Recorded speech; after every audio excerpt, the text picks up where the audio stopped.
welcome back. Today I'm talking about an expansion, a solo variant actually, for Feudum.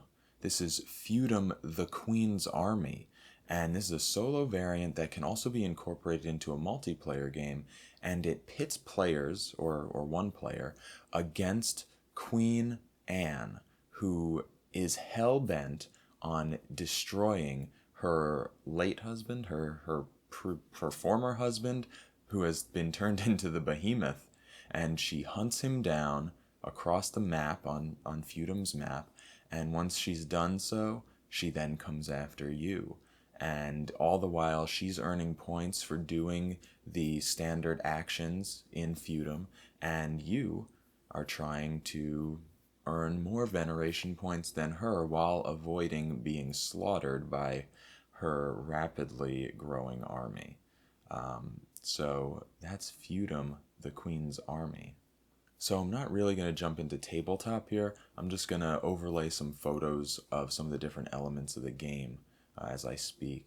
And okay, so this game is an interesting one because it takes a game that was definitely way better as a multiplayer game than it was as a, say, two-player game because of the way its economic system worked and the way that those different sections, those different guilds played off of one another. So you kind of were relying on a number of other players to take actions to push and pull and move things, goods around, so that you could then use those little elements to create veneration points for yourself.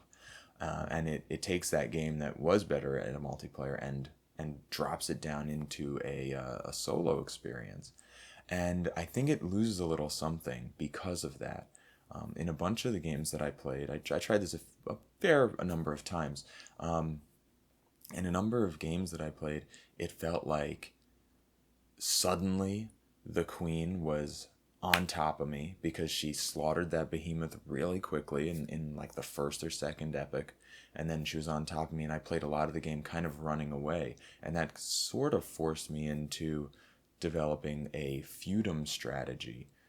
Actually, my first play, I tried the spread out across the board and obtain veneration points by having large empire or being present in a lot of areas, and that worked out for me somewhat. But I felt like my back was against the wall, and I decided in another play I would go feudum strategy so that I could get those feudums and get that presence in those guilds, because I found that Queen Anne.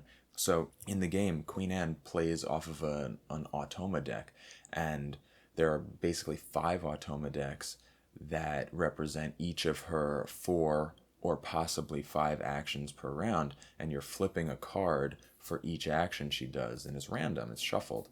And inside those decks, she has all of the main actions, plus a couple others. She has the disperse action, which I'll talk about in a little bit.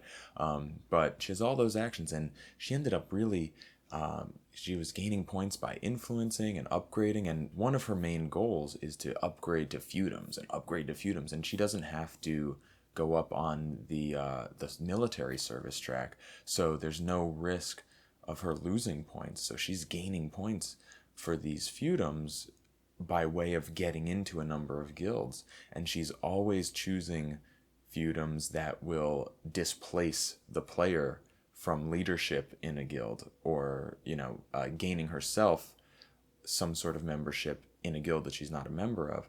But I found that she migrated a lot of pawns out onto the board really pretty quickly, so she had a lot of presence in different guilds that way. So then when she got feudums, she was essentially displacing me from my feudums because all I had were pawns, and those are only 1 point of membership value in a guild. So I found myself in later plays, trying to get feudums to counteract that.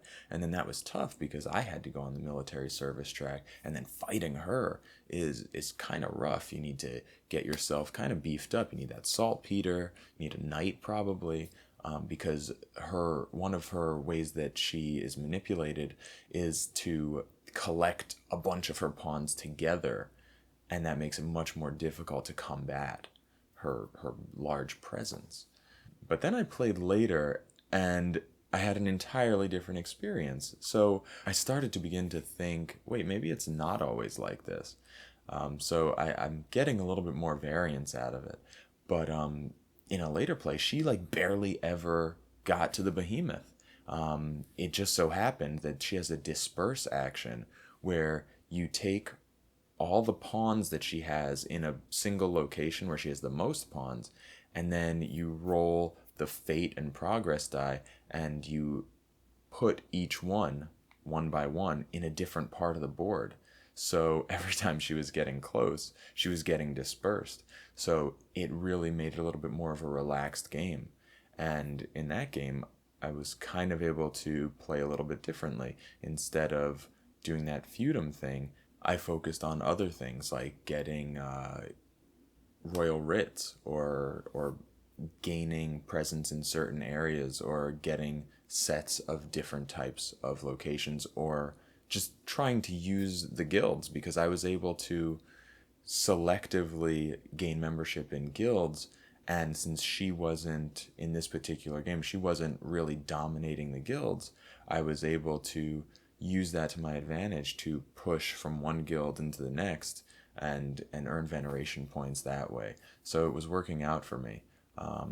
So the game does have variance, although I do somewhat think that it has a tendency to push you toward a heavy feudum strategy, which is not really my favorite way to play. My favorite way to play this game is actually really all on the map, and spreading out and doing the area majority element of it is really my favorite part of feudum. Building up my sort of empire, and that one's a little bit harder to do.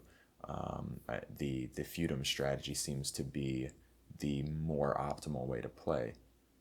So for that, I feel like it's a little dinged over the multiplayer game. But again, there's a lot of reaction to how these cards are coming up, and it's very random. But overall, it's a solid way to take a game that is somewhat hard to get to the table, and hard to get like a big group to be taught and remember the rules and come back and play again. You know, it's the type of game where you'll teach the rules to one group, and then maybe they won't play the next time, and then you're doing another sort of long teach to another group, and you're always kind of playing with at least someone new.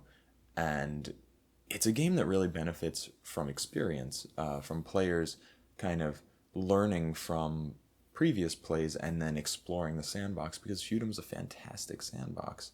So it's crazy that it's been put into a solo package, and that's really cool. So just like the main game, I'm going to give this one a 4 out of 5, commendable, and it just kind of tacks on to what Feudum already was. It just sort of expands the options and accessibility for the game. Really cool. So that's Feudum, the Queen's Army, the solo and cooperative sort of variant for Feudum from Oddbird Games and designer Mark Swanson. And that's it. Thanks for watching. I'm Eddie Inzauto. As always, check us out on social media at GamerNode, wherever you're looking, particularly Instagram. I like to shoot little photos. And hit that bell icon here on YouTube to get updates whenever we post a new video. Until next time, as always, have fun out there.